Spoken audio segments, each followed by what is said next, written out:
Our filming team is ready, so we're finally going to be able to start this event. Here. Ladies and gentlemen, it's Wednesday, the 15th of March, 2023. Happy World Speech Day. Welcome to this celebration, which promises to be enlightening and inspiring. Unfortunately, most of our members of the audience couldn't make it today, and one speaker had to cancel as well because today is a day of strike. So thank you to those who managed to join us.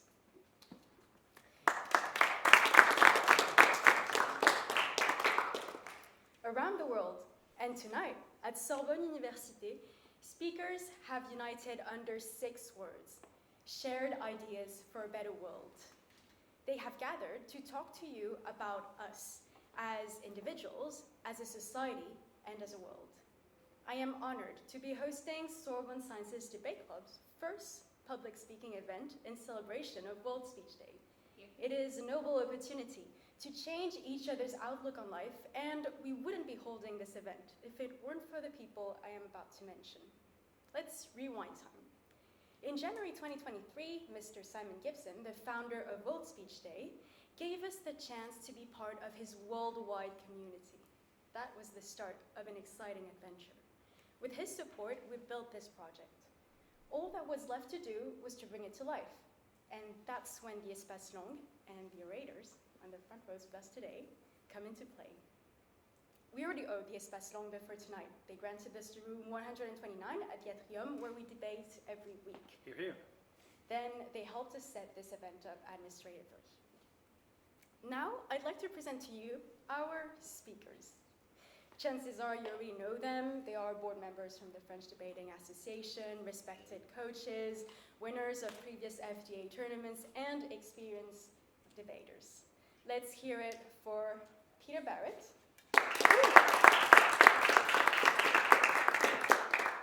Anatole Chouard, Mehmet Baron Ertuğrul, Karen Letorte, Jade Agzim, Yago Agado, Zachary Amoudou, Noé Clavier, Mélissande Dual, Mariam Eliagoubi, Amirsina Asghari, and Bartosz Hajdas. Our team from Télé Sorbonne won't be having any trouble filming you tonight because you look good from every angle. Here. As indicated on our program, this event is split into. During each part, speakers will take the stage in turn. I hope that we will all walk out of this amphitheater with minds teeming with questions. Moments like these where information is accessible on the spot aren't rare, but we are appreciative of them. When trying to access information, one can be confronted to multiple obstacles: poverty, conflicts, gender discrimination, and much more challenges. Tonight, my thoughts go out to the Ukrainian students. Those who have stayed in their country aren't able to hold meetings like we do tonight.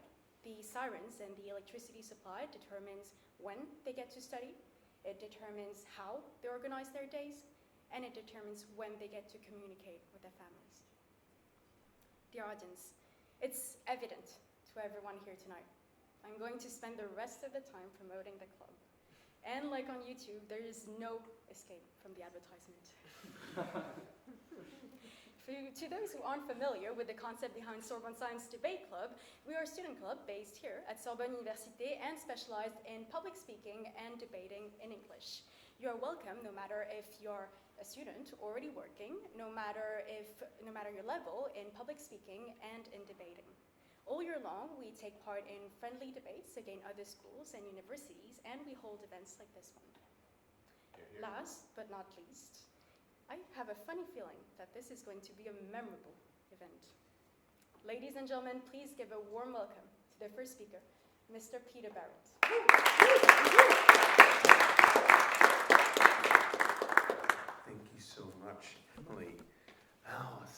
big crowd. I am impressed by your stature. Do I need this microphone? No. Good. I'm just going to put it over there. Don't fall. Okay. Dear audience, what a wonderful creation this day is. World Speech Day. Tonight, I want to talk to you about debates and democracy. The title of my speech, if you haven't seen it, is Save Democracy! Stop debates now! Or don't. I want you to put yourself in your Sunday morning shoes. Imagine you're waking up slowly and you start rolling out your usual habits. Maybe some of you will take a shower. Some of you might just go straight for the cereal box. Some might go out for a run. I admire you. But there's something you might not be thinking of that 80% of us do every morning, not just on Sundays. That is, check our phones. We start doom scrolling. We get outraged, indignated, and often this indignation is directed at one specific group. The forests are burning because of climate change. The oil companies, the CEOs, the rich people, we should get rid of them. Hear, hear. A book editor changed the words of a literature classic because it was using discriminatory language. Wokeism is everywhere. It's like 1984. We live in a dictatorship. Let's get rid of the people in power. Hear.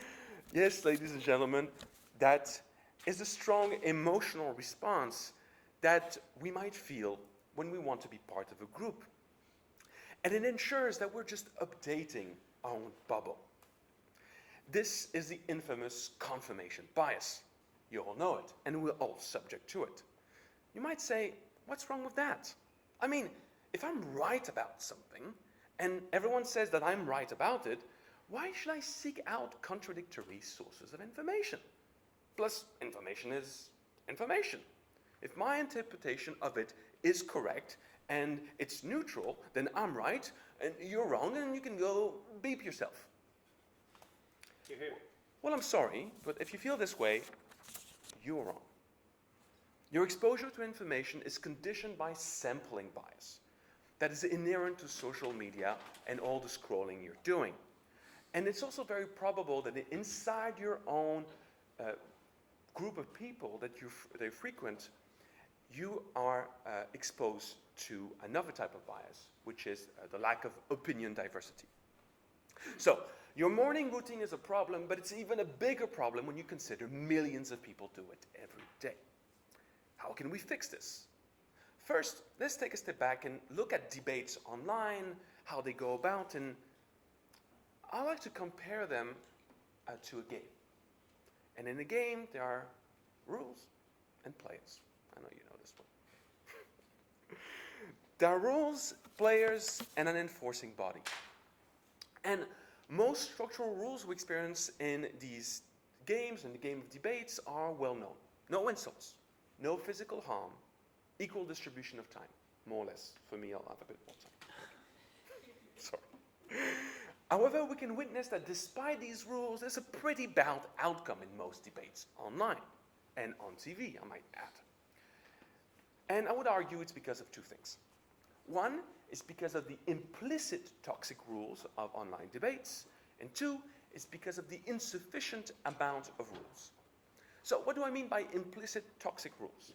Well, first implicit toxic rules that we can consider in most online debates is that one must pick a side.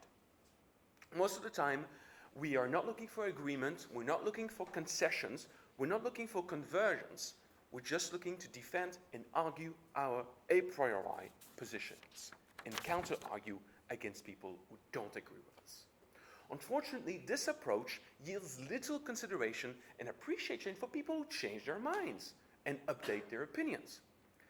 Which connects me to the second toxic rule of debate. Debates are seen as a zero-sum game.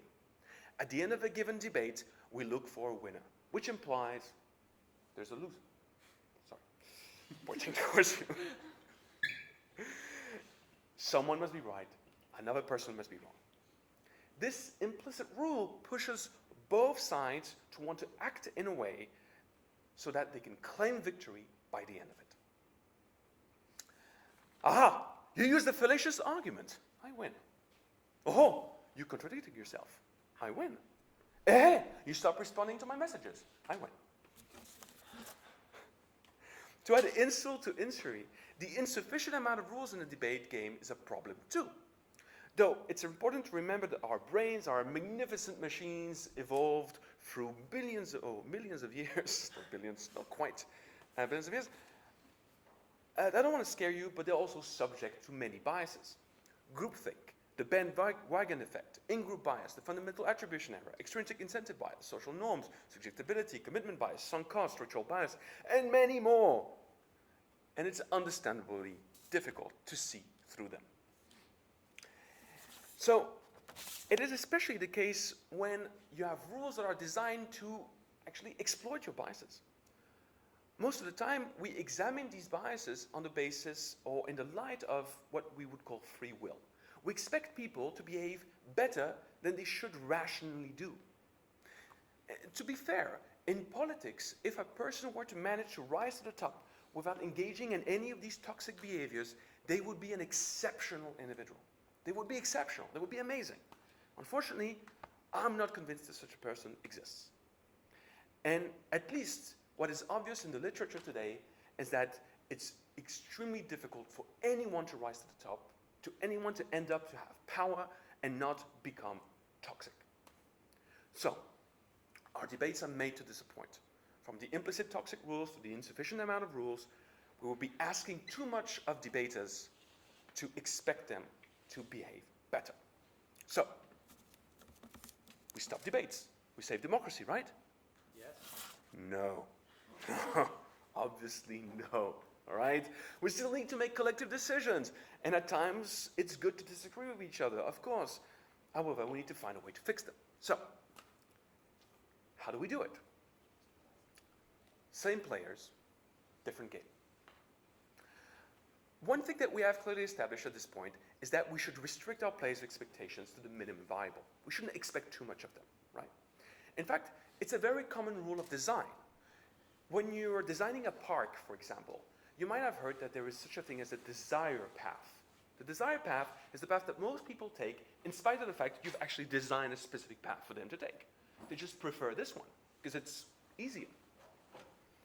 We need to take that into account when designing our set of rules. People will just go the way that's easiest, most simple for them.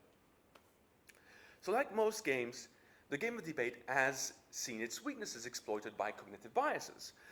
What about if we could exploit cognitive biases then to resolve the problem they've caused?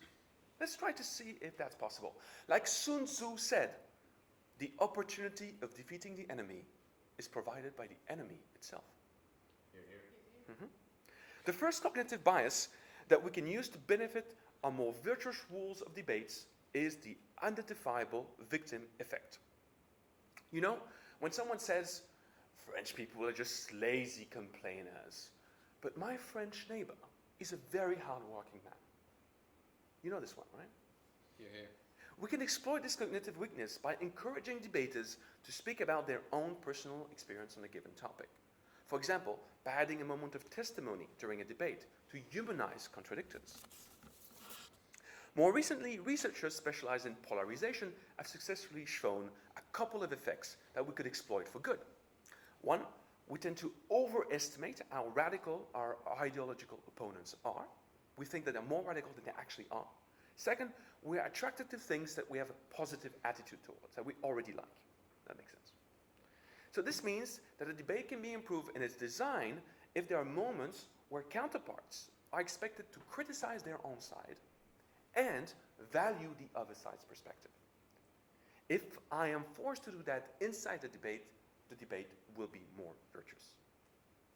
Another set of cognitive functions that we can use to create new rules of our debate rely on preventing unhelpful reactions. Some things like reactance or reactive devaluation are deep psychological mechanisms that contribute to toxic debates. This means implementing rules of engagements that limit the use of accusatory, polarizing, and generalizing language.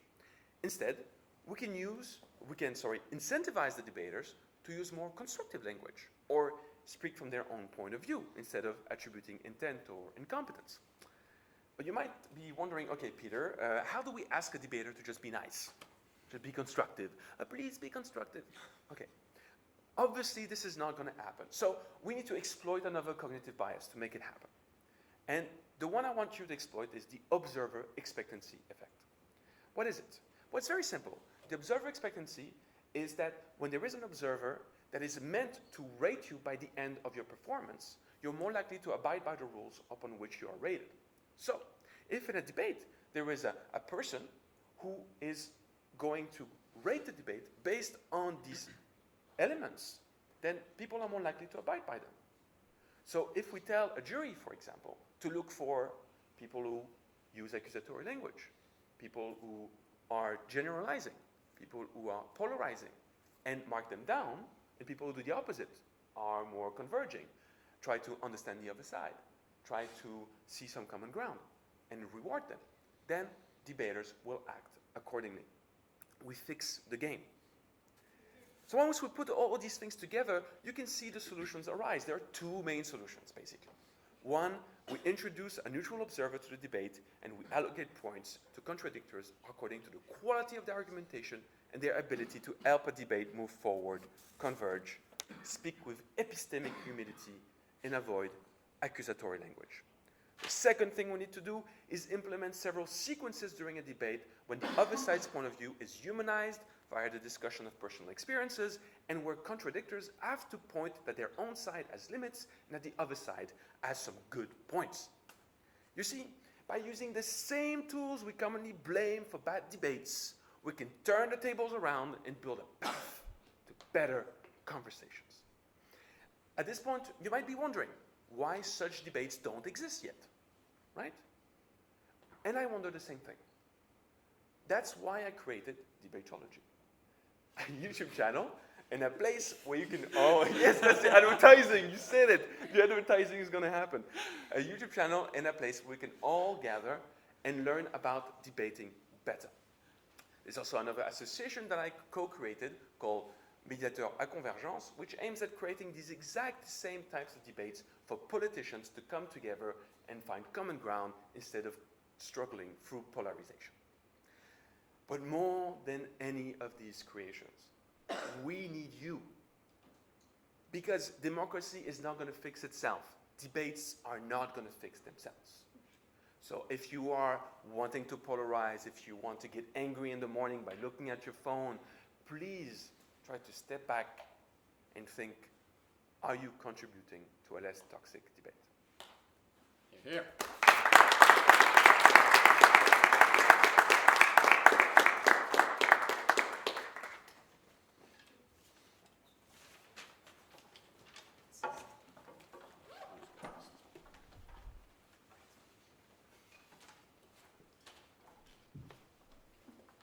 So, thank you for this wonderful speech. I think, after all, that we should be changing the theme from shared ideas to a better world to just advertisement. That would fit us more.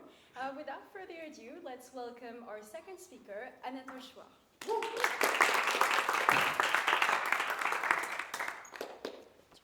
No, it's okay.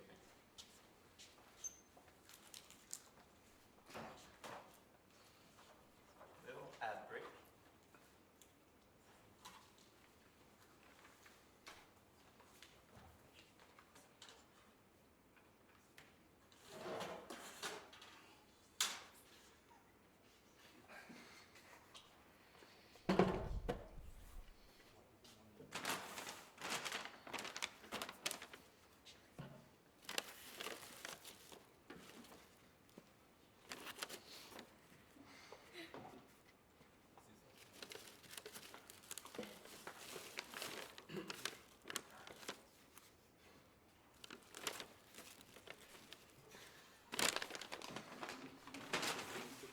Okay.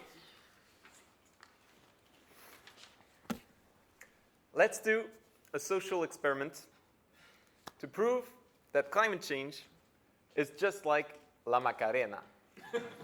And I will be using you and 10 rolls of toilet paper. So, okay, everybody, if you've at least heard of the song La Macarena, please stand up. Heard it at least once. Okay? Everybody knows this song? Yeah, perfect. Now it's gonna be like Squid Game. 4 simple rounds, and last one standing wins. Okay, round number 1.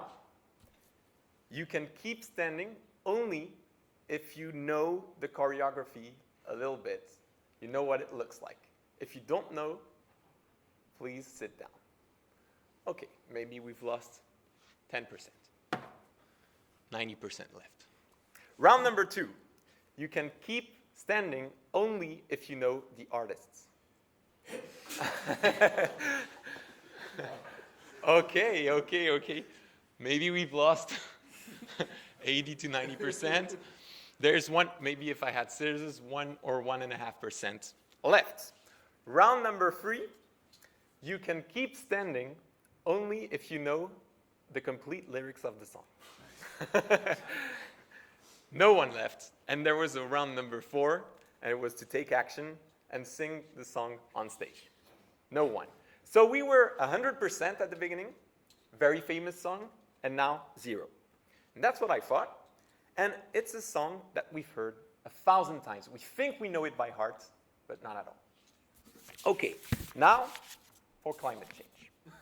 It's exactly the same phenomenon. Exactly the same. We hear about it a lot. We think we know everything, but that's not the case. Let me demonstrate it with a bigger experiment. In fact, with the biggest worldwide polls ever taken on climate change, polls by the University of Oxford and the World Economic Forum. So 4 simple steps are needed to tackle climate change. First, we should know that climate change is a human problem. It's caused by us. How many people do you think we lose? That's 100%. That's 10% here. 40, 20, 40. We lose 30%. Okay? So we have 70% of the world that knows, only 70% that knows it's us.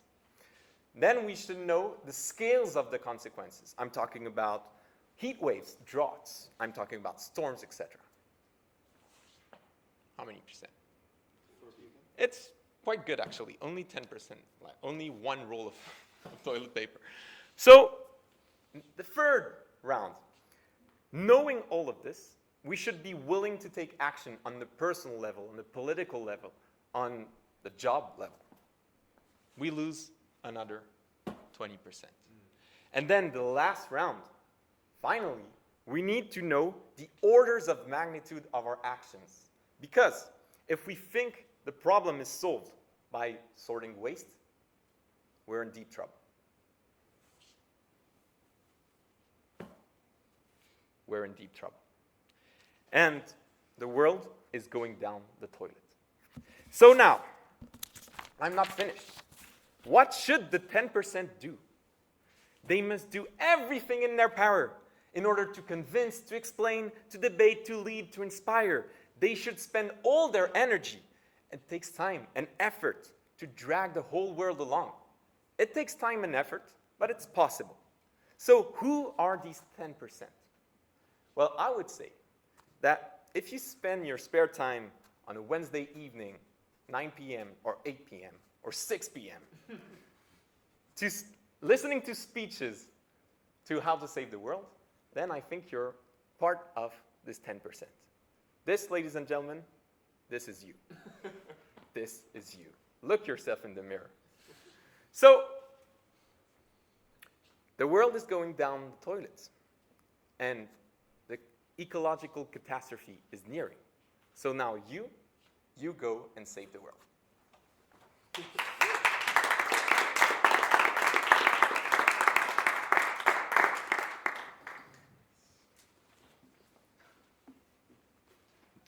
You? Thank you very much, Mr. Schwab, for his great speech. I see I'm not proud of being a toilet paper roll.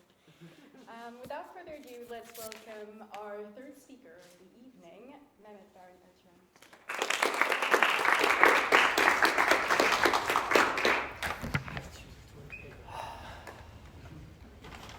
standards are high. Happy to disappoint. Firstly, I want to thank Emily and Sorbonne Science Debate Club Society for organizing this. Secondly, I have to ask for your excuse.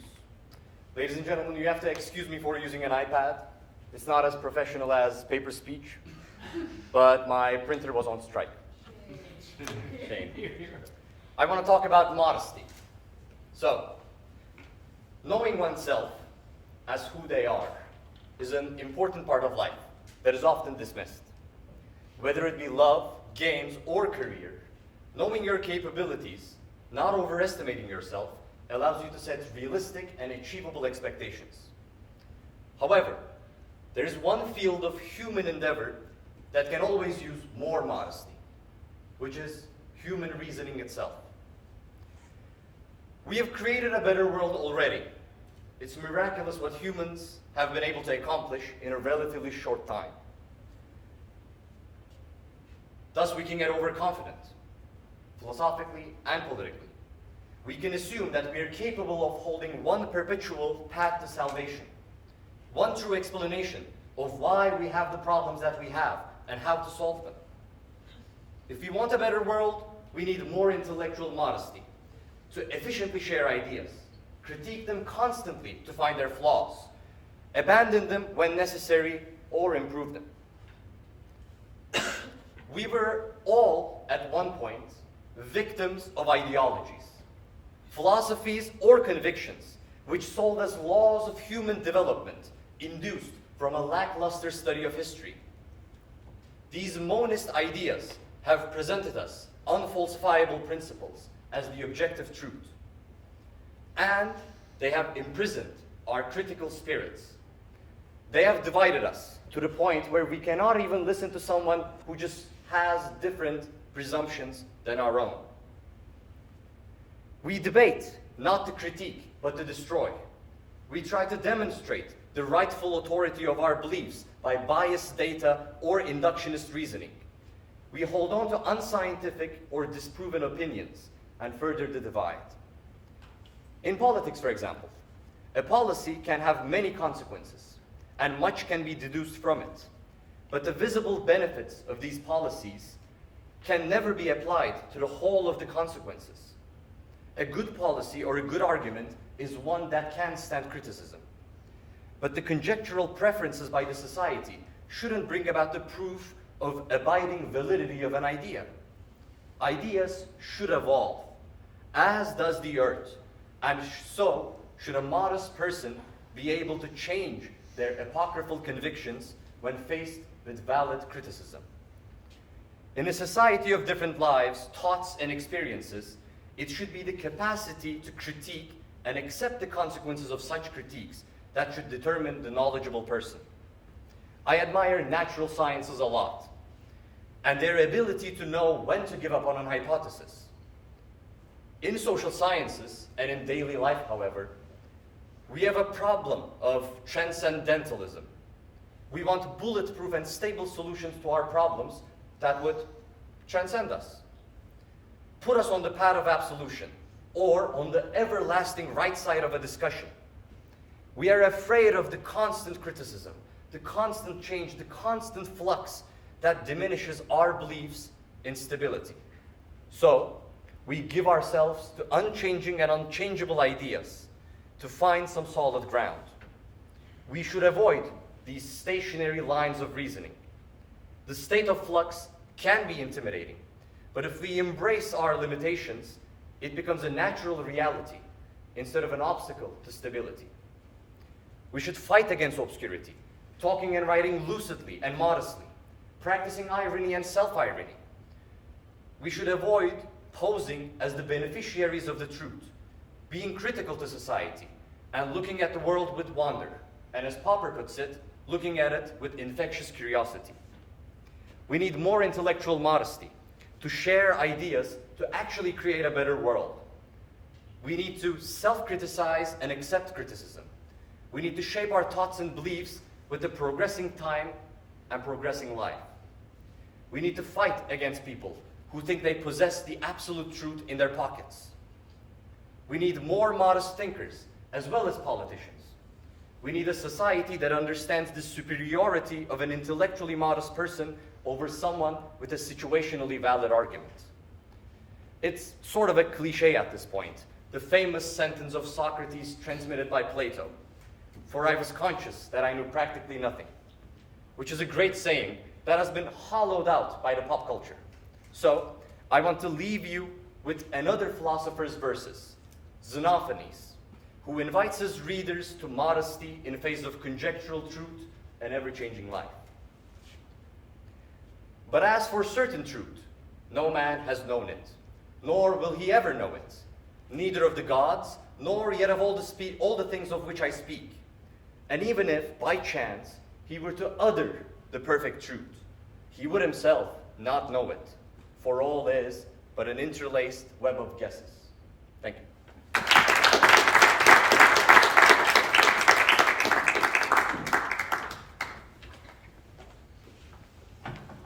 Thank you for highlighting what needs to be changed in our world.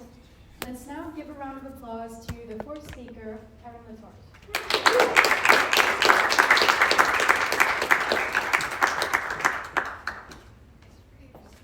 Why does nobody need my mic? We are debaters. We don't need mics to debate. You're here. You're here.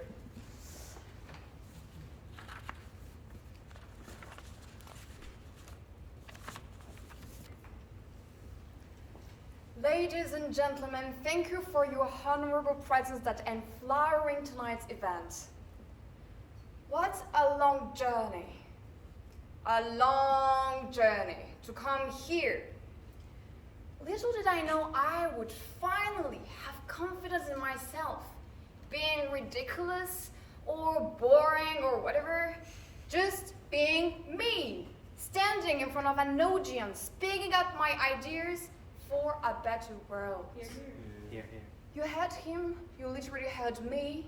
Life is unfair, get used to it. Seems cruel, doesn't it? And yet, I believe it's true. You don't have to believe his words. You can have your opinion, your ideas, your point of view on the world and on life. That's how you learned it. At school, at home, from books, from news, from the day when you can have any kind of debate with your family, like Christmas dinner. In brief, from a certain form of education. Yes, as you may have imagined, I read that quote and I transcribed it. I have the capacity to do that because I went to school. How magical, how miracle. A miracle because I had the chance to be born in a country where education isn't only a right, but also an obligation. A miracle because I had the chance to be born into a family, economically stable, to send me to an excellent school. Be aware, world, I am lucky. But education shouldn't be about luck. Education should be available to anyone, to every single person in this world, from the children to the elders, from women and men, and in every country. In 2021, 244 million of children don't or can't go to school. There are multiple reasons for that. Lack of economical resources from family, children exploitation in their country because there is a lack of labor forces, lack of school infrastructures, but also the distance between home and school without transportation is too long. But school is indispensable because it's a place to learn, to construct yourself as an individual, as a member of society. But for that, you have to be educated. In fact, it doesn't have to be at school. It can be in a park, on the street, but with someone unbiased who can teach you all the necessary tools to live in life, to construct a future. It's also a place where you meet new people. You meet new ideas, you discuss, you debate, you learn from foreign points of view. Your mind is broadened. Education is a passport to write a future you want and you would like to construct. Let me tell you the story of a girl who, thanks to her teachers, was able to enlighten the path to her future. Let me tell you my story. Here, here. I still remember the day I met my English teacher, the person who asked me to go to a special English lesson in my high school because it seemed that I was good in English. That was the point where everything took another dimension. I took those classes in high school and it was nightmare. Yes, a nightmare. But I kept going. I never gave up because that teacher supported me. I learned to never give up. Since I was a toddler, I would never ask for help because I knew I would do it on my own. I learned it thanks to the environment I was born in and educated in. And now, look, I can present a speech. Here, here. But she was also the one who let me discover this world I am in, debate. And that through the debate club. Yes, I'm advertising as well the debate club. I was able to learn so many things in there, especially when I entered in university. I met my teammates, who are now my incredible friends, but also my coach, him who told me how to have confidence in myself and speak in front of you, people. Yes, this is also a part of education. Education leads you to different universes, worlds. It makes you discover things. I would like to dedicate this speech, which could have been better, honestly, but no one is it's not perfect, fortunately, to my teachers, those who believed in me and pushed me to the path I am walking in right now. I'm not finished yet, sorry. I'm a bit confused because I have too many. Sorry. Some might say how school is so amazing and necessary when all you do is learning boring subjects or those you only like logarithm in mathematics. But I would like to ask them, do you know why you can ask me that question? That's because you had your education. You had the basics of the basics. Reading, writing, speaking. Let's take today's example. Students decide to go on strike more than today. That's their choice, no offense. They are able to do it because they have the basics to survive, to create their own future. But those children in Cameroon or in Sierra Leone and much more countries where they are exploited, what they can do is doing labor work as they are assigned. They don't have any future ahead of themselves. And yet, we only have one life. Why should we sacrifice hundreds of millions of children that lost their entire life and their own happiness for their country, where it is led and ruled by someone who decided his own life and the way to live it? I was given the choice to lead the life I wanted and to construct the future I want, but they don't. Why women and girls from Afghanistan should abandon their own hometown to go to Rwanda to be able to pursue their education, to have an education, and to be able to live peacefully.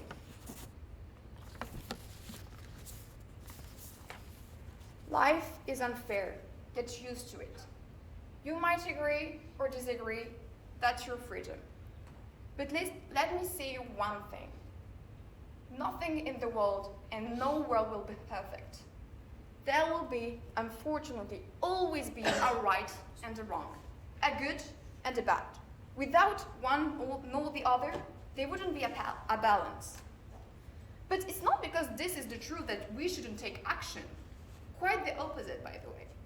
I believe that you have to get used to it, because in every country, every people owns their own opinion. But we have the power, thanks to our words, tonight, to make the world better. I want, with this speech, to let people know that I want them to smile, to be happy with the life they want. Education is the key to open the door. Education is the key to open that door. Life is unfair. Get used to it. But please, let's promote education around the world for a better world. Thank you.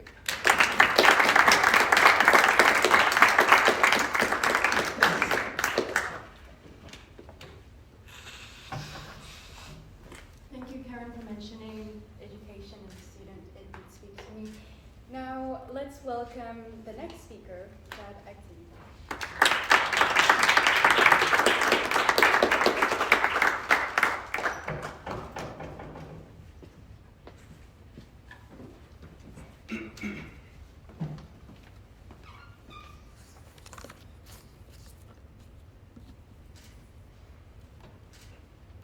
You cannot hope to build a better world without improving people.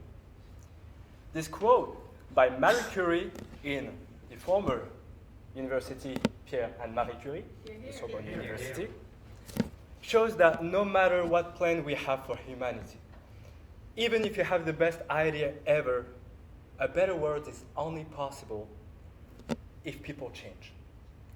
Moreover, we can spend the entire evening given ideas for a better world. Unfortunately, nothing would change after this event and after our speeches. Because people do not need a new idea. Indeed, humanity has always been taught to help each other, to respect each other, to not be racist, to not pollute, etc., etc. For centuries, with our experience, human beings started to rule their communities. And religions came to give us a framework to live a life correctly. Like you won't kill, you will not steal, and so on. As you can see, we have always gotten the idea to live in a harmless world. But now, why nowadays people are still stealing, killing, insulting each other? Just look at in Twitter and social media. Well, many answers can be given to that problematic. But the quote of Marie Curie reveals the most relevant one, our nature of human beings. Indeed, people are driven by their passions, cupidity, selfishness, and to live in a world with more justice and more equity. We must live our passion. For instance, help poor people. How many of you guys gave to a homeless just €1 today? 1 cent. Well, you did. Good for you. Well, I was supposed to say that less than 5%, so you're into. Congratulations. But did you know that if everybody in the world gives a small percentage of his income to homeless, poverty would be eradicated? That's an easy thing to do, right? Well, easy. You just give 1% of your income. So easy. And no poverty anymore. We all agree that that would be a better world. But we are too egoist to do it. So am I. With this example, and all I said before, we can deduct from it an arbitrage between our passions and the better world. Are we ready to leave our pleasures to this beautiful world? That's an important question because we all have ideas to get the most idealistic life on earth. But what darkens this world are our passions. Would you leave 1% of your income to eradicate poverty? Yes, you might say yes, of course. But why aren't you doing it? No, you would rather use your money to buy a drink, to travel, to order a Uber. Another example, your iPhones, your clothes. In short, your comfort. Did you know that our everyday, with that level of comfort, is based on more than 152 million of children, victims of slavery? Now you're probably thinking, hey, I have not come here to suffer, okay? And you're right. You are not here to suffer. But those examples and this illustration show that getting a better world would just go against our nature of human beings, always seeking for a new way to satisfy himself, even if it's harmful to somebody else, and play blind. One relevant example is, because I'm a financial guy, the interest rate. Banned for many religions for centuries. Why? Why are we using it nowadays? In the financial theory, once you lend the money, you take a risk, right? So this risk should be paid off with an interest. Pretty logical and convincing. But look at the history. The majority of financial crises occurred because of debt and interest rate. What we call the snowball effect. I can spend the entire evening explaining this to you, but I don't want you to knock you out with all this explanation. So just admit it, okay? Lastly, after this dramatic argument, how can we avoid the war? What can we do to finally apply these ideas we have all given tonight? A really good idea. What can we do? Despite our selfish and violent nature of human beings, we do have good sides. You have good sides. You have good sides. Maybe you, I don't know, but Shame. you have good sides. Shame. But are they enough to tend a bit to the world we are all dreaming of? Unfortunately, I don't know. And I assume that none of you know. However, the fact that we don't know represents the biggest hope of humanity. Thank you.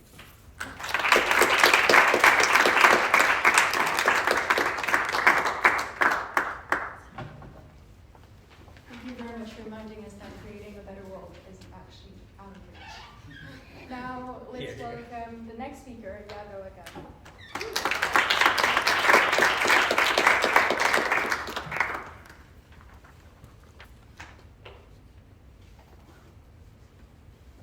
So far, we've had many ideas, many interesting ideas about different topics with one common purpose: to change the world. To change the world for the better, to save it. Now, it's normal that people who are public speakers, people who like debate, have this kind of will. The will to power, to change the world, to impose on what they think. But before we try to change the world, to save the world, I think we should ask ourselves, are we free to do it? Do we really have the choice to change the world? Do we have the choice to improve and to make something different? Now, I don't mean this in a scientific or physical term. I'm not questioning whether free will exists in the sense that you can choose what you do. You're predetermined that's the result of collisions of particles. That's not a debate. I'm talking about things like the game is rigged. The game is built in a way that things will happen because that's what the incentives create. Or things like climate change. Most of us don't know what's happening. Most of us are not able to act on it because we're not educated enough. Many of us do not have the choice to be educated in a certain way, to have access to capital or to the people who can make a difference. So when we take all of this into account, we might think that whatever we do doesn't matter. Whatever we do, nothing will change. In the long term, our little actions, our little everyday choices will have no impact. Wanting to change the world is not enough because we are not in a position to do it. Now, I understand this is not encouraging. This is not what we like to hear when we are thinking about saving the world. This problem, we need to change it. The game's rigged. Make another game. I don't know. Solve this, solve that. But it's something we should take into account because it's something we know. And what I'd like to propose to you to tackle this question is to believe that you can do it. And not just naively believe that because I want, I can. But believe it because it's the path forward. In the end, probably none of us will change anything. But it is only trying that we will be able to do it. And if this is not enough for you, I'd like to give you 2 reasons to do it. First, if you're kind of the philosophical, moral kind of person, because it's your duty to do it. Because in your actions, you should set the rules for the actions of everyone else, the highest standard possible. And the other reason I'd like to give you is that it is beautiful to fight for a cause that will probably be lost. It is in human nature to strive for it. So I'd like to invite you to keep on going and try to save the world.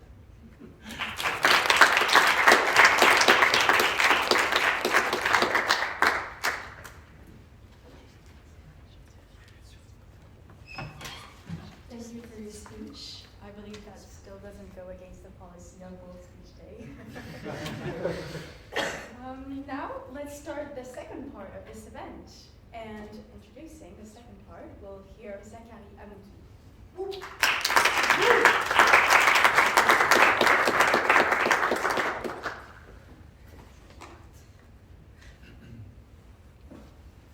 Since we're on strike mode, I have no paper, no phone, no iPad, so please thank you guys and use me.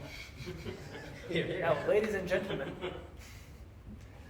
thank you for being here, those of you who could and who had the willpower to do so. And thank you, Emily and Sovereign Science Debate Club, whom I have the honor to coach from time to time, for hosting us tonight on this beautiful World Speech Day. Now, we've heard ideas, and where do we go from here? I've heard that ChatGPT was also on strike, so I have no speech for you tonight. Wow. Oh, I have a title for my speech, right? What was the title again, please? Can you please disagree with me? Oh, yes, can you please disagree with me? Because the purpose of a speech is basically to always say, I'm here to convince you of something. But the very idea of the World Speech Day in 2023 was that we should share ideas for a better world. Now, how do we even share ideas?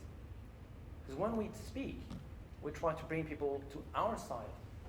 So we have the very idea of it's a reaction that we're trying to have.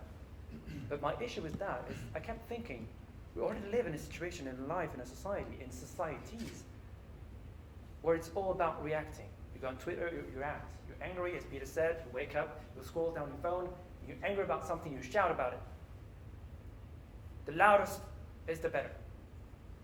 But when you do that, what do you actually achieve? Are you sharing any ideas? You're voicing, you're expressing something, you're expressing an outrage, an emotion, a sentiment, yes.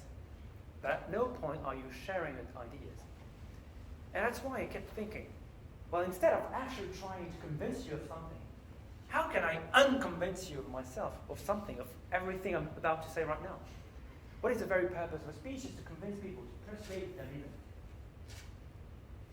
But in all the speeches I've heard, there's a question of humility, the humility of uncertainty, which is the base principle of the actual speech I wrote. Yes, I've not come up with that on the spot, unfortunately, because ChatGPT was down, so I had to write it myself. It was a bummer. But we do what we do in France, which is complaining. So I'm complaining right now. Shame. It's about personal experience. It's humanizing my discourse, so I have the right to do so. Thank you, Peter. So coming back to this idea of how to unconvince you of something. Why am I asking you tonight, can you please disagree with me? So I told you we come from a society of reaction, even overreaction. We never stop to take the time of thinking, but also putting ourselves in other people's shoes. So why do they think so violently against what I believe in? But also, what would it take for me to change my mind? Because I'm asking them to change their minds. So of course, if we believe the previous speaker, there's nothing but to try. But as Master Yoda would say, do or do not. There is no try. So I'm actually trying to the best of my ability to make it seem like I could unconvince you.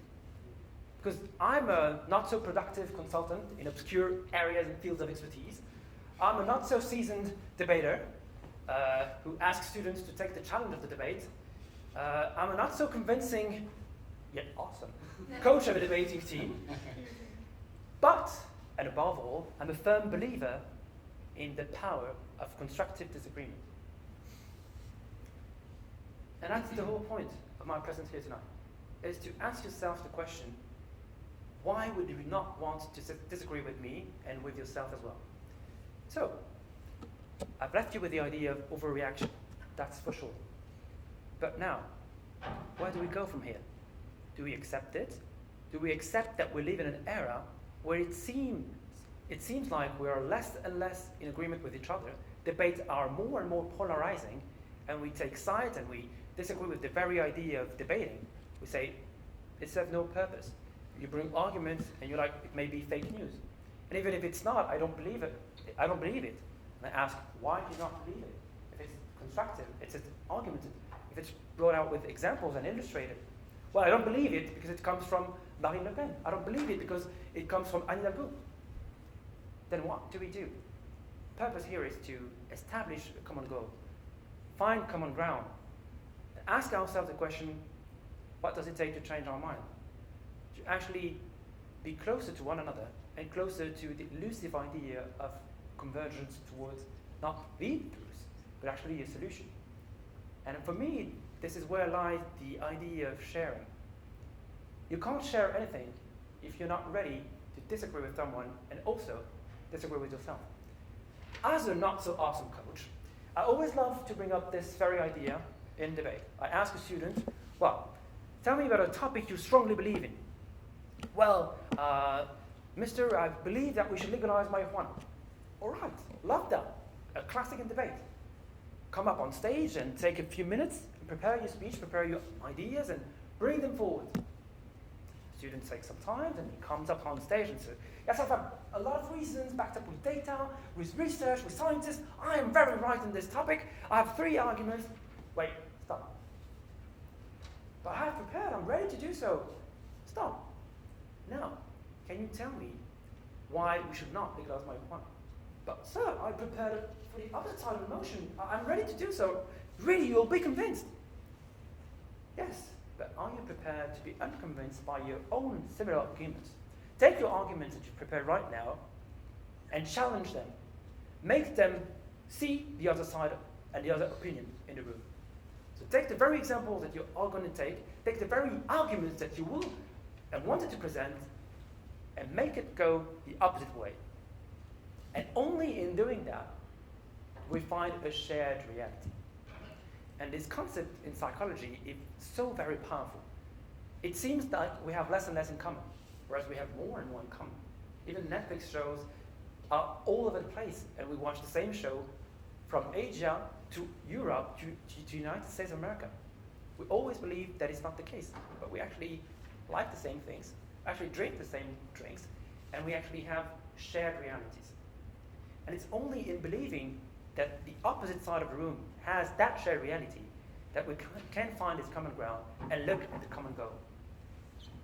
So again, if you ask the other ones to disagree with yourself, to disagree with you, at what point can you even disagree with yourself?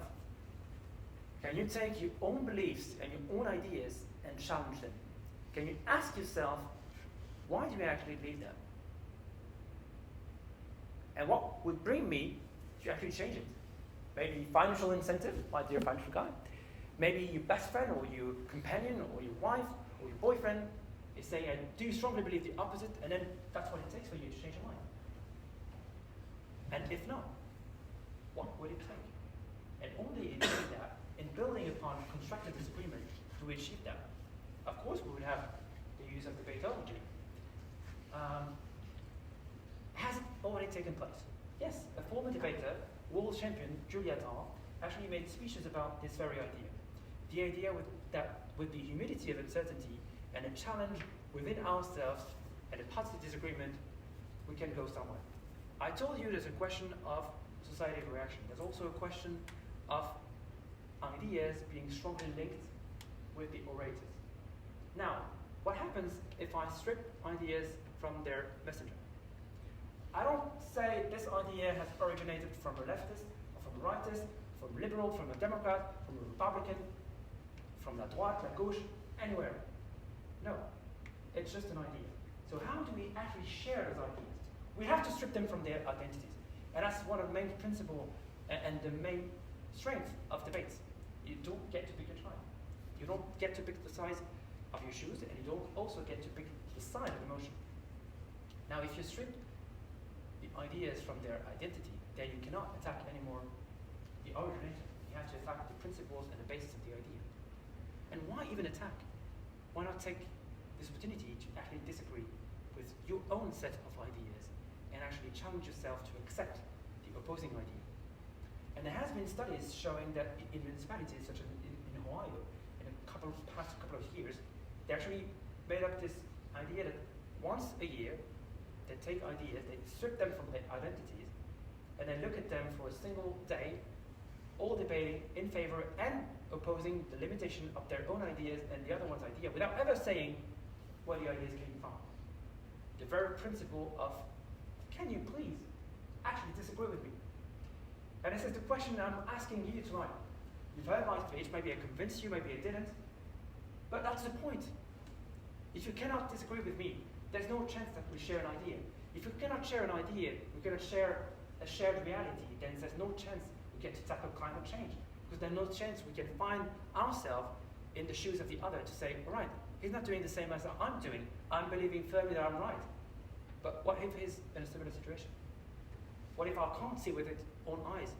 How can I disagree with him and make it sure that he understands my point of view? Well, start by asking yourself, why am I even asking him about that? Why can't I accept the fact, why can't I welcome the fact that he should be disagreeing with me? No one holds the truth. Is it even there? It's a fundamental question. I don't even know. Nor do I care. The very point of sharing ideas is to accept the idea that they are ideas to be shared. And there's nothing but shared realities, common ground, and the humility of uncertainty. The idea that you have the right to ask yourself, can you please disagree with me?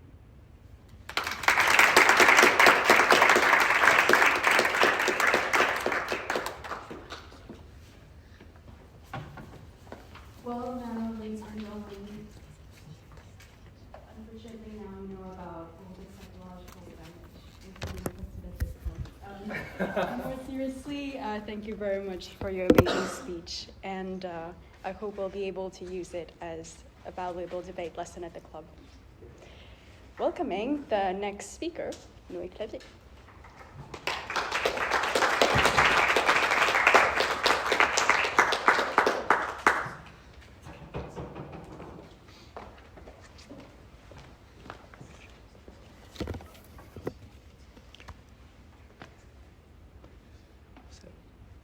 Ladies and gentlemen, listen carefully and beat your brain out. Here is a Huawei phone. Very cheap, but poor quality. And there is an amazing Y phone. State-of-the-art technology, but expensive. 1-1. There is a tie. Which one will you buy? Well, some of you may choose the Y phone, whereas others will choose the Huawei. But I, as the head of marketing of the Y phone company, as you can see, my job is to persuade you all to choose the Y phone. So, how do I do? Do I make it less expensive? No, of course not. It's a Y phone. So, I have a much better idea. I introduce a third product, a third phone, a decoy, which is of medium quality, but even higher price than the Y phone.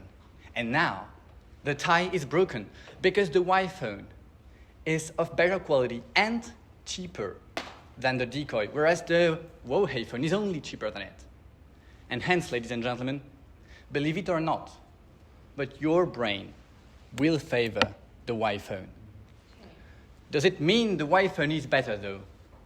No, of course not. It's a Y phone. And another choice of decoy would have favored the Huawei, so please don't tell them. Ladies and gentlemen, how is it that our allegedly rational choice between two options is strongly influenced by a third option that you do not choose in any case? Well, this is called a cognitive bias.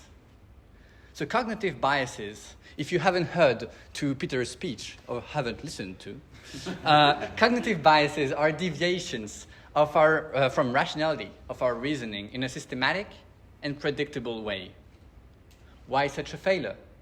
Well, let's pick the scientist's brain about this. They say it is a relic of our evolutionary past, of a time when irrational perception of the environment and risk overestimation were actually an advantage to our primates ancestors. In layman's terms, when threatened by saber-toothed tigers, rationality is not the top priority.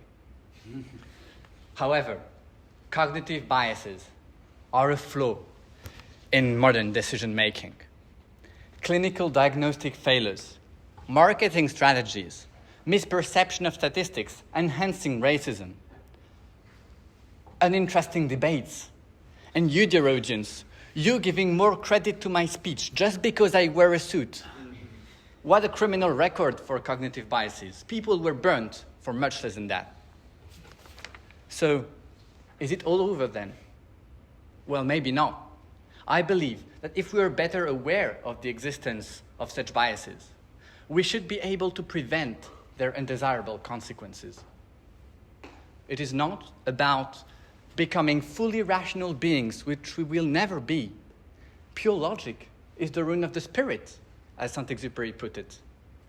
On the contrary, it is precisely about being conscious of the limits of our brain, of its failures, so that we better know when to trust it and how to make the best use of it. Obvious? Well, not that much, because there's one cognitive bias which precisely consists in not being conscious of our cognitive biases. And there is more, ladies and gentlemen. To those who claim cognitive biases only rhyme with worries and misuses, I say they also rhyme with opportunities, as well as with viruses, but it would be off topic. So cognitive biases offer opportunities for our future. They could be the long-awaited mean of getting our brains to finally pursue our aims. Indeed, we could use them in order to promote not the iPhone, but more civic, ecological, thoughtful behaviors, or better debates. Social psychologists call it the nudge theory. It consists in fitting out our environment and arranging our organization in such a way that the positive behaviors are favored via our cognitive biases without ever obliging anyone to do anything. Actually, it's just like marketing, but for the greater good. For instance, it was proved that making vegetarian dishes the default option at a restaurant increases significantly the number of people choosing them, thanks to the so-called default effect bias, and this without triggering any rejections from the customers. So, ladies and gentlemen, I hope you're now more aware of the tricks our brains play on us. But please, do not throw the baby's brain out with the bathwater. On the contrary, seize the opportunity we have to get our brains to pursue our aims and build together a better, eco-friendly, respectful, healthy future. In short, a better world. Thank you.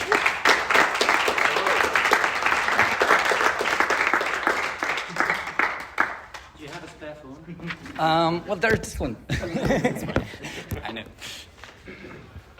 Thank you very much for this informative speech. Now, on to the next speaker, Mélissande Duel.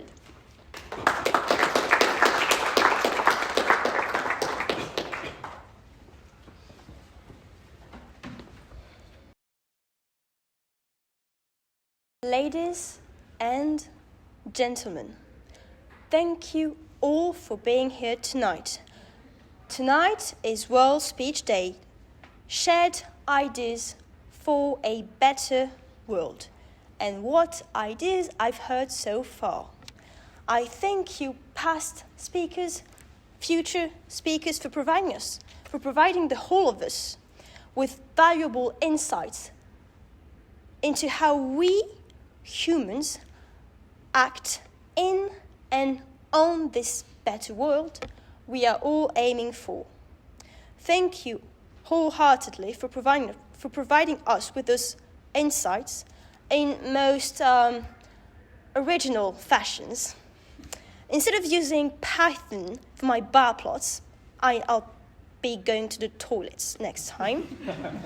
I've also met with an amazing FDA coach I'd be glad to have next year. I truly seize every drop of it. Sorry, and I make it count as it happens right here, right now, and I'll be sure to make it count in the future. Whether it be with my family, friends, dear friends and best friends, and in a few years, colleagues, my teams in organization I work with, and so on. For we have a choice at each moment of our lives whether or not to make it count. And I'd rather go for the former, otherwise you can quit society. Make it count. What does it mean? That's very simple. 3 words. Make it count. It is the moment, the people that surround you, the place, the interactions, the relationships. What goes by the phrase spatial-temporal context, that's it. Make it count. Count. When we say that something counts, we mean that this something is special. It matters to us. It is dear to us. This something will remain attached to us and influence the way we think. It will influence the way we think and therefore influence the way we act and behave. Because it counts, it will be a sweet memory we cherish in our hearts for the future. And finally, make it count. Make is do, it's build, it's trigger either the count or the it, or both. No, there are 2 types of make it count. What I call the Titanic make it count, and the lying ahead make it count, or you can also say the non-Titanic make it count. Onto the Titanic make it count. Well, you see, aboard the Titanic, that night, Jack Dawson, Leonardo DiCaprio, for those who forgot, dined with them fine people, and he proposed a toast. Make each day count. And he did make it count that night. Remember the drawing? You hear? Rose too had it count with the lovely night after that. And after the night, the ship inexorably meets its final destination. Well, in this room, right here, right now, you can make it count. It's only up to you. Saying hello to your left and right neighbor, please. Starting a conversation, paying a compliment, talk about something you really like tonight. Holding the door when you go out that amphitheater. Taking one more glass at the bar, giving a gift, giving your time, giving yourself to the other, to us.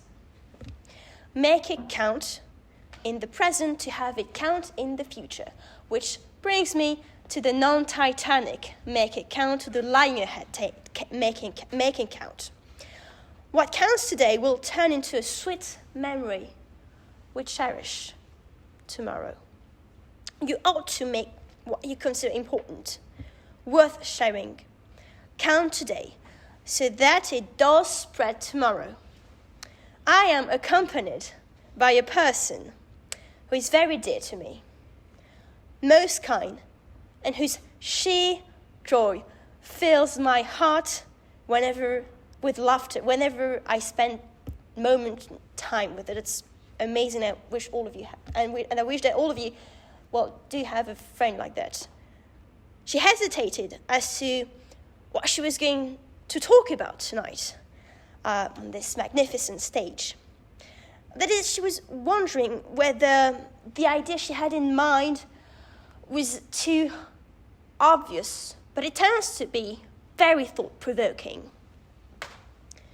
And I told her this day was the opportunity to share that particular idea, which is very dear to her, and does respond to the narrow-minded and malevolent people, now please, to the malevolent people who inspired her speech, which is very positive and full of hope, I can assure you, to make it count, and to making it count. Thank you.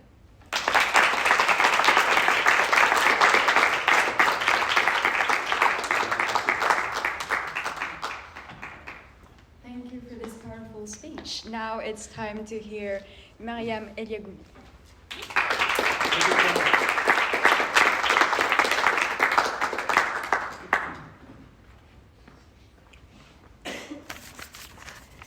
Hello, everybody. Thank you, Mélisande, for such kind words. Thank you, everybody, for being here tonight.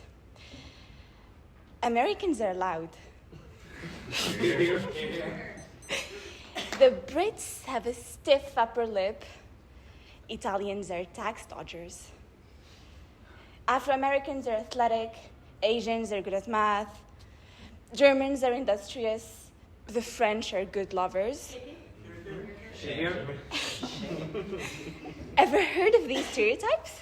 No. They may offend some of you, make some very proud. But my point is, and you'll probably agree with me if you've ever lived in any of these countries for an extended period of time, the problem with these stereotypes is not that they are wrong, it's not that they are untrue, it's that they are incomplete. And that gives place to another far more important question. If they are incomplete, that would mean that they have some truth to them. But from where does that truth come? That truth should unite people that look like each other, that live with each other. That is culture. Culture is our mental programming.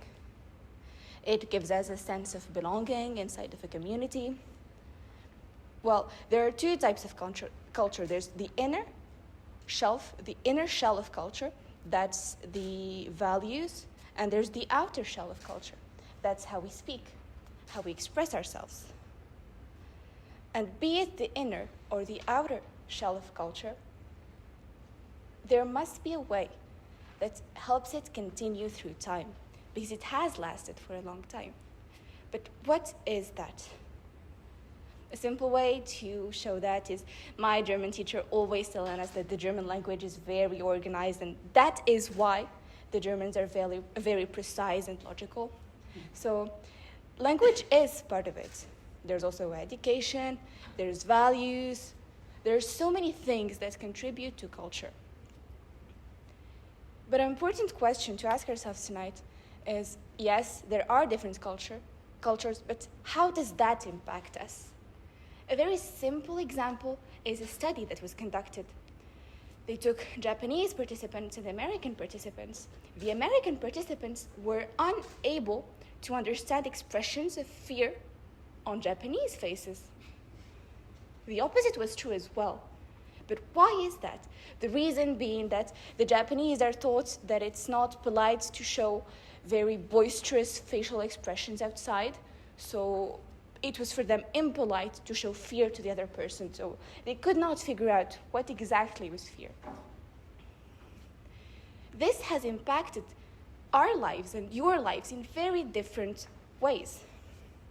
Most often, differences in culture make us feel uncomfortable, weirded out, different, put to the side. And many people who've lived in a different country will feel that, especially in the beginning. That's culture shock. And the reason why that is important and why that has such an effect on us, it's because culture helps us and gives us a sense of belonging. And we love to belong somewhere. But what's the solution? Stay within our bounds, stay with the people we know, and never get out? That will make us very comfortable. Here. However, that is not a convenient solution. And the reason for that being that we will fall into a very, very very sad truth. And that's what I like to call the dangers of the single story. You see, when you stay in a single place all your life, when you've only seen one way of doing, you think it is the right way. However, that has no meaning, because the right way would suppose that there's a wrong way, but you have never seen this wrong way.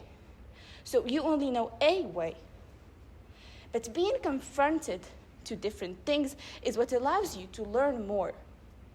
This is why I say that stereotypes, the problem with stereotypes is not that they are wrong, but it's that they are incomplete. It's getting out, it's looking, it's listening, it's being very careful to what's happening that allows us to grow, and that allows us to listen to other ways. Maybe you have the right way, but listening to other ways will allow you to ask yourselves constructive questions, will allow you to have constructive debates, will allow you to learn from cultures that have managed to avoid the effects of climate change. Because when you see a wrong way, you ask yourself, why is my way better? Why is that way wrong? Why did they think that that is the right way? And why do I think, and do I still think, that that is a good way? And these are the questions that allow us to grow as individuals. These are truly thought-provoking questions that allow us to ask ourselves, what are we made of? If there is one thing I want you to keep in mind, it's that cross-cultural understanding is very important to growing. So the question arises, what can we do to promote it? Well, obviously, we can start by acknowledging that there are different cultures, by trying to avoid the single story, by trying to listen to different sides of the debate, by trying to disagree with ourselves. But we also need to actively seek opportunities where we get to learn from people from different languages, from different backgrounds, from different places. But it's not just about individual efforts. We also need to create more inclusive environments. But the solution is not necessarily, it's not at all, trying to get people who are different and to not hold them to the same standards just to have them there. The solution is far more deep. The solution is just to listen to people and to understand that what these people qualify as being good does not have the same meaning in each and every place. But there are some fields where being good has a universal meaning. We need to keep that in mind and to try to build on that. And that's what allows everybody to feel safe and heard.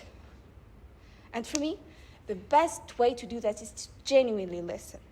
In short, cross-cultural understanding is not just a nice to have. It's essential for personal and societal growth. So let's commit ourselves to breaking down cultural barriers and embracing diversity, but both within ourselves, within our opinions, within what we believe in, and in society as a whole. Thank you.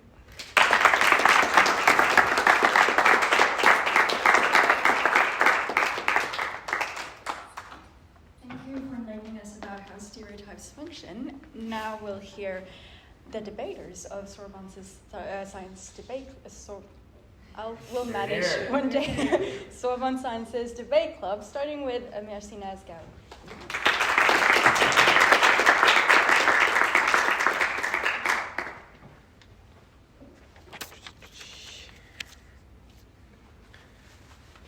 So first of all, thank you, Emily, and thank you, the association, for organizing everything. And thank you, members of the audience, for listening to me. I want to propose you, if you want to stand up and just stretch a bit, if you want, because I'm struggling trouble when I was listening. So just stretch, get on your ease, and just I have enough time to distress, and then we can go on.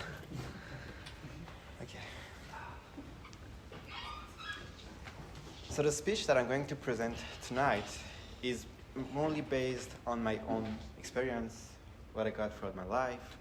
I am no expert in psychology, sociology, and all. And I think it's critical for you to acknowledge that I'm no expert. And I'm just here to give you more material to think and, to debate on later on. So suppose I have on one hand a chair and on the other hand the last iPhone. And I ask you to compare them. Well, you'll probably say there's nothing to compare. It's a chair, it's a phone. Oh, have different meanings, so there's no meaning to compare them.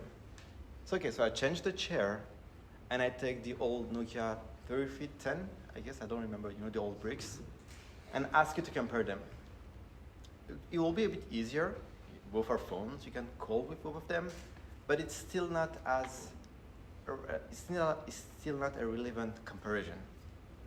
So for the last example, I'm going to keep the same last iPhone, and I'm going to ask you to compare it with the last Samsung.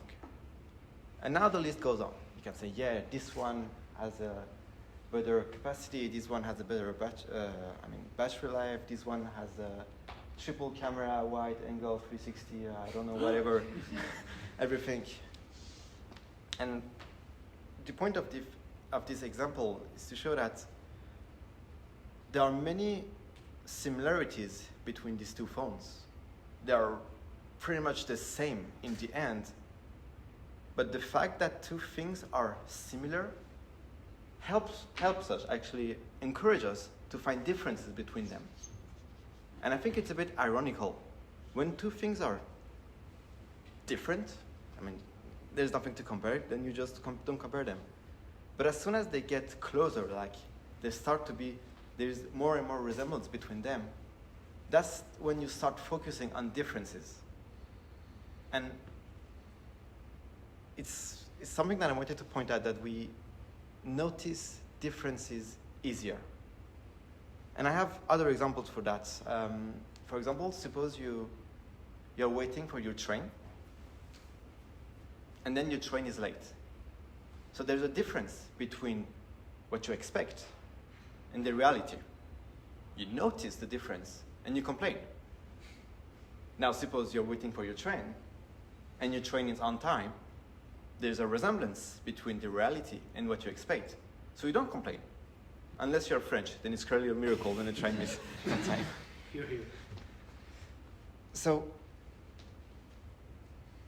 these examples, and I can have many others, show that differences are only a matter of notice, and resemblance must be seen. It's not exactly what comes to the eye first. And there is a more sadder example that's actually like the point is human hatred. Yeah, that was fast. We all have many similarities between each other. We all feel sad, we all feel happy, we have all experienced anger, excitement, sadness. We have so many similarities. And this comes with compared with the same example of the iPhone and the Samsung. Since we have so many similarities between each other, we start to focus on our differences. And we had many bad historical examples about that. For example, some people tend to focus more on these differences since they are more acknowledgeable and visible rather than resemblances. And they start to do bad things. And I guess the worst example I can give, maybe the most extreme one, is Hitler, that basically justified genocide and mass murder based on ethnical differences. And today, we all eat food, but some of us have food restriction. We all dress, but some of us have different dresses restriction, they dress differently. We all celebrate stuff. We all love to have parties, but some of us have different type of parties, celebrate different things. And unfortunately, even today, some politicians, some people also base their, justify their inner hatred, I don't know how to call that, using these differences. And this will actually bring to my point that I've already said, that differences are a matter of notice. You notice differences. But in order to see resemblance, as I said, you need to see them. You need to think on them. You need to look upon them. It's not something that comes up naturally. You need to think about them. And to conclude, I'm not saying that you need to omit differences and only focus on resemblance. No, both are equally important. But since one of them is easier to be seen rather than the other one, please, focus and think before making any conclusion, and do not make conclusion only based on difference, and think upon resemblances also. That's it.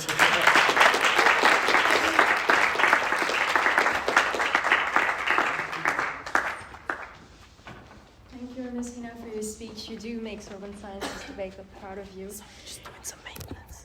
Now, closing the event, we'll hear another member from our club, Bartosz Hashtas.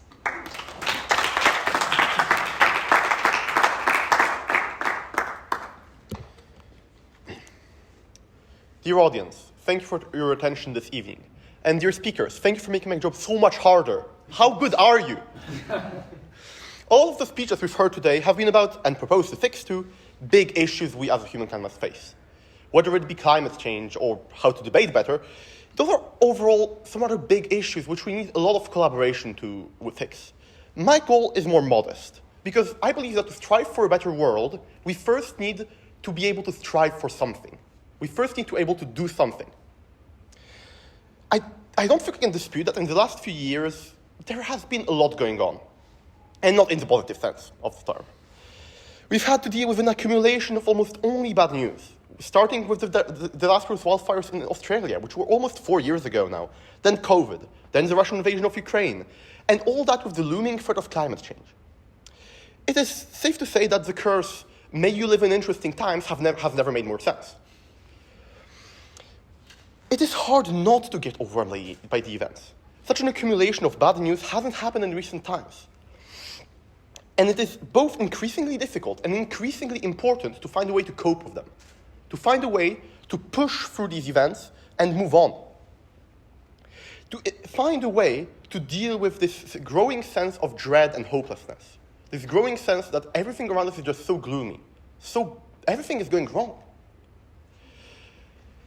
And thus, my goal in this speech will be to present how to find hope in the bad news, how to look at bad news, how to look at the things which we hear about, which make us sad, which make us mad, which make us gloomy, which make us dreadful, which make us hopeless, and to stay and think, well, maybe there's something to it. I will do so in 2 points. First, I will explain why staying hopeless and staying simply so annoyed at these news brings no good, and why therefore we should avoid that.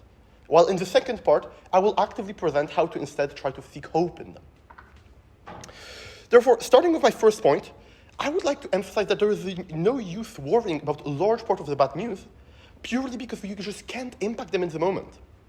While the others, which you can impact in the moment, you won't help by sending yourself into downward spirals of hopelessness.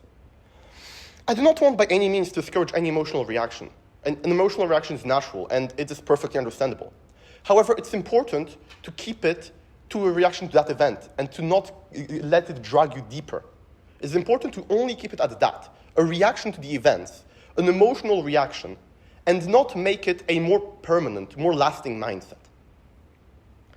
It's very important to distinguish between this initial reaction, this gut punch of when you actually hear the news, and actually making this reaction a deeper part of your life, making it impact you to a core and making it change you.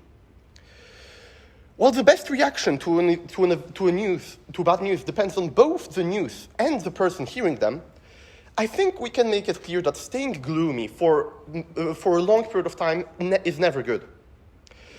Upon hearing of a bill introduced by the government that you feel is unjust, that you might feel compelled to protest, as did the Georgians last week. However, simply feeling hopeless, not doing anything, and just staying so gloomy and thinking that, well, it happened, now the world is so bad, it's not going to change anything. Hearing more news about the situation in Ukraine, about the new mobilization conducted by the Russians, you might again feel hopeless. You might feel that, well, this is just going worse and worse, the war is going to last longer. Well, yes, but can you really change it? You can maybe help the war for a bit.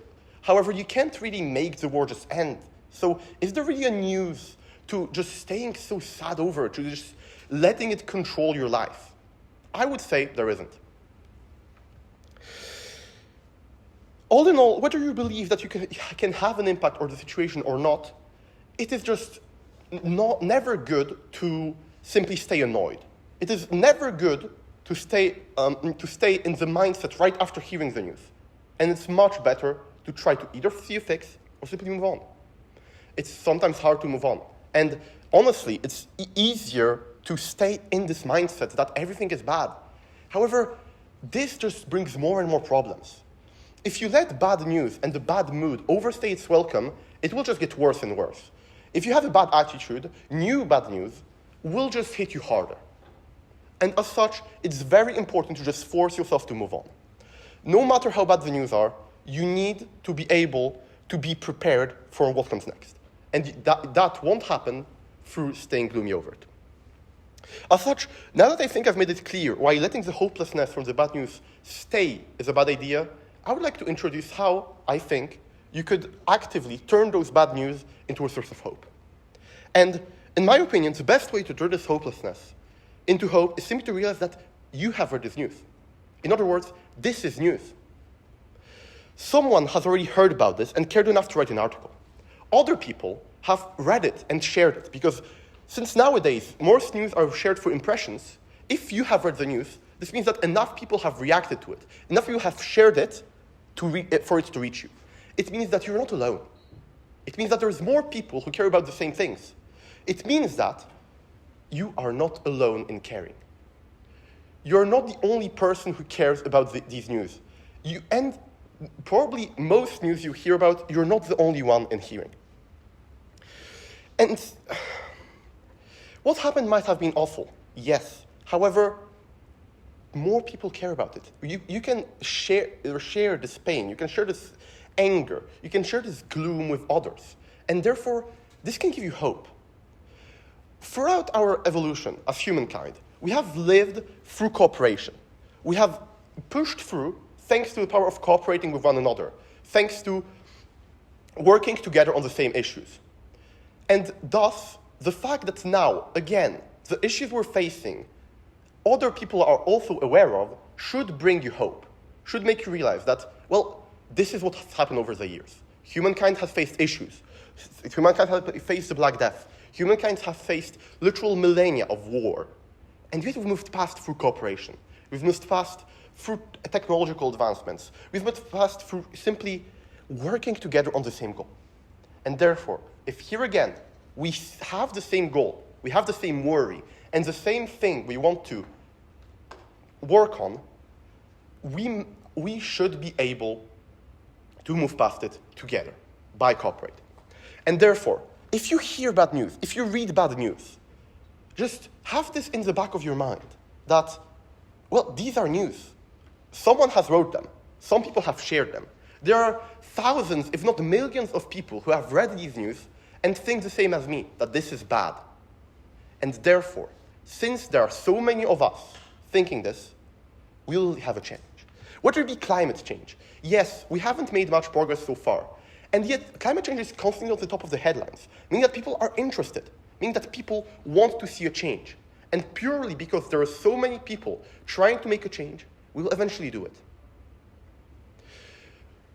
When we hear about Ukraine over and over again, it's always on the top of the news because people support Ukraine. It's hard to think about this, given how big of an invasion is going on. However, the sheer fact that so many people talk about this is enough proof that people care. That it is enough proof that we all want this to be over. And therefore, I think this is the main thing, is that people care. You're not alone. You're not alone, and therefore we will be able to move past this. Bad news should give you hope, because bad news are, above all, that, news. They are popular, sometimes breaking news. However, whatever the news aren't, they're always, if they have reached you, they're most likely have reached a lot more people. And therefore, there's a lot of more people who care about the same things. And this should be motivating. Thank you for listening.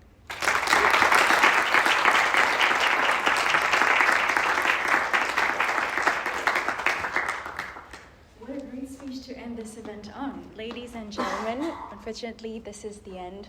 I hope you have appreciated this event as much as I did. And before you go, please feel free to grab some snacks. Thank you. Thank you.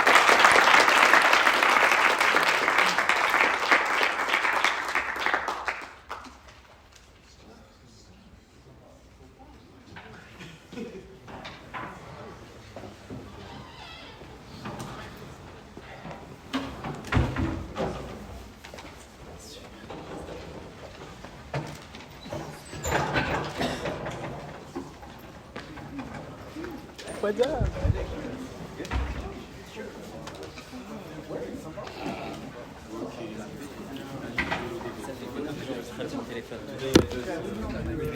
On va dire que ça va aller.